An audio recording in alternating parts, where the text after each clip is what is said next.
Bienvenido a Esencia Invisible, un espacio donde las ideas que dieron forma al mundo son observadas sin ruido y sin miedo. Aquí no buscamos respuestas fáciles, buscamos entender qué ocurre cuando el ser humano decide jugar a ser arquitecto de sí mismo. Hoy exploramos una idea que nació como promesa científica, creció como política y dejó una huella imposible de borrar. Una idea que intentó redefinir quién merecía nacer y quién no. Esto es la historia de la eugenesia, el nacimiento de una idea peligrosa. La humanidad no inició este camino con violencia, lo inició con una idea presentada como progreso, como solución científica, como una forma racional de corregir el destino humano.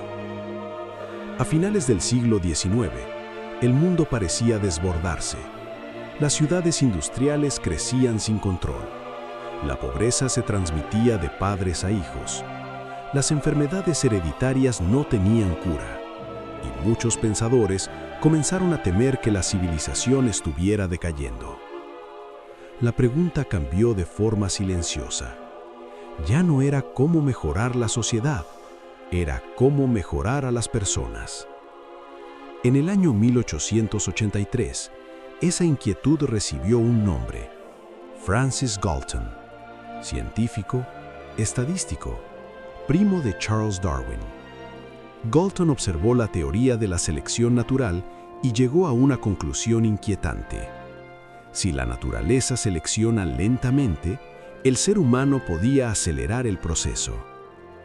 Creía que la evolución no debía dejarse al azar, que podía dirigirse, planificarse, optimizarse. Así nació una palabra nueva: eugenesia, buen nacimiento. No hablaba de exterminio, hablaba de responsabilidad, de planificación familiar, de incentivar a los considerados más aptos y desalentar a los demás. La idea parecía limpia, científica, incluso compasiva. Pero para definir lo que debía mejorar, era necesario definir lo que estaba mal. Y esa frontera nunca fue objetiva. Poco a poco el ser humano dejó de ser historia. Se convirtió en dato, en promedio, en desviación estadística. La eugenesia creció protegida por el prestigio académico. Universidades, congresos, revistas científicas. Nadie la veía como una amenaza. La veían como el futuro. Y cuando una idea convence a la ciencia, solo necesita un paso más para convencer al poder. Cuando la teoría se convirtió en ley, el cambio no llegó con gritos, llegó con firmas. Un documento, una ley, una decisión administrativa tomada en silencio. A comienzos del siglo XX, la eugenesia dejó de ser una teoría académica. Se convirtió en política pública. El primer gran laboratorio no fue una dictadura, fue una democracia. En Estados Unidos, entre los años 1907 y 1930, más de 30 estados aprobaron leyes de esterilización forzada. El objetivo era claro: reducir la reproducción de los considerados no aptos. Enfermos mentales, personas con discapacidad, pobres crónicos, individuos sin poder para defenderse. Las intervenciones se presentaban como procedimientos médicos, rápidos, eficientes, humanitarios. Miles de personas fueron esterilizadas sin consentimiento, sin juicio, sin posibilidad de apelar. En el año 1927, la Corte Suprema de Estados Unidos legitimó estas prácticas. La decisión fue clara. La frase quedó grabada en la historia: 3 generaciones de imbéciles son suficientes. Desde ese momento, la eugenesia no solo fue legal, fue moralmente respaldada. Otros países observaron con atención, aprendieron, adaptaron. La idea cruzó el océano y con cada adaptación se volvió más radical. La línea entre prevención y castigo comenzó a desaparecer. La pregunta dejó de ser quién podía reproducirse, pasó a ser quién merecía existir. El punto de no retorno. Alemania observó, y fue más lejos.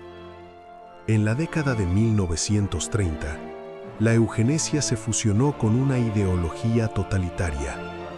La biología se convirtió en política, el cuerpo humano en propiedad del Estado. Primero llegaron las esterilizaciones masivas, después la eutanasia llamada compasiva, y finalmente algo irreversible. La lógica era fría y directa. Si una vida no aporta valor a la nación, no debe continuar. La eugenesia alcanzó su forma final: industrial, sistemática, eficiente. Listas, registros, trenes, horarios.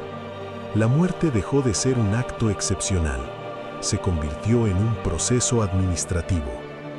Durante años, el mundo no quiso mirar de frente. Cuando finalmente lo hizo, ya era demasiado tarde. La idea que había nacido como una promesa de mejora humana demostró hasta dónde podía llegar cuando nadie la detenía. La caída y el silencio. La guerra terminó. Los responsables fueron juzgados. Algunos dijeron que obedecían órdenes. Otros afirmaron que solo seguían la ciencia. Pocos asumieron una responsabilidad real. La palabra eugenesia se volvió tóxica. Desapareció de discursos, de libros, de políticas públicas. Pero las víctimas no desaparecieron. Miles de personas esterilizadas en distintos países nunca recibieron justicia, nunca recibieron reconocimiento. No hubo monumentos, no hubo memoria colectiva. El mundo decidió pasar página y al hacerlo, creyó que el problema había terminado. Pero las ideas no mueren, solo cambian de nombre. El regreso disfrazado de futuro. Hoy no hablamos de eugenesia, hablamos de genética, hablamos de edición del ADN, de corrección de errores, de prevención de enfermedades hereditarias. Las palabras son nuevas, la promesa es antigua: eliminar el sufrimiento antes de que exista, elegir características, optimizar al ser humano desde su origen.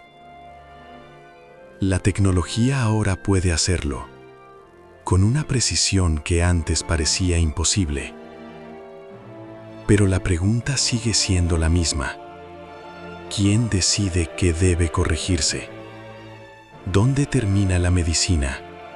¿Y dónde comienza la selección? La eugenesia no desapareció. Aprendió a no decir su nombre. Y ahora, con más poder que nunca, el futuro vuelve a estar en nuestras manos. La diferencia es que esta vez sabemos exactamente lo que está en juego. Esencia invisible. La historia de la eugenesia no termina aquí, porque nunca fue solo una historia del pasado. Fue un experimento con una pregunta peligrosa en su centro. Una pregunta que la humanidad sigue haciéndose, con palabras distintas. Hoy tenemos más tecnología, más precisión, más poder sobre la vida que nunca antes. Pero el dilema sigue intacto. ¿Quién decide qué es una mejora? ¿Dónde empieza el progreso? ¿Y dónde comienza la pérdida de humanidad? Tal vez el verdadero riesgo no esté en la ciencia, sino en olvidar lo que ocurre Cuando dejamos de mirar a las personas y solo vemos datos. Si este video te hizo dudar, preguntarte o incomodarte, entonces ha cumplido su propósito. Esto es Esencia Invisible, donde las ideas que cambiaron el mundo siguen observándonos en silencio.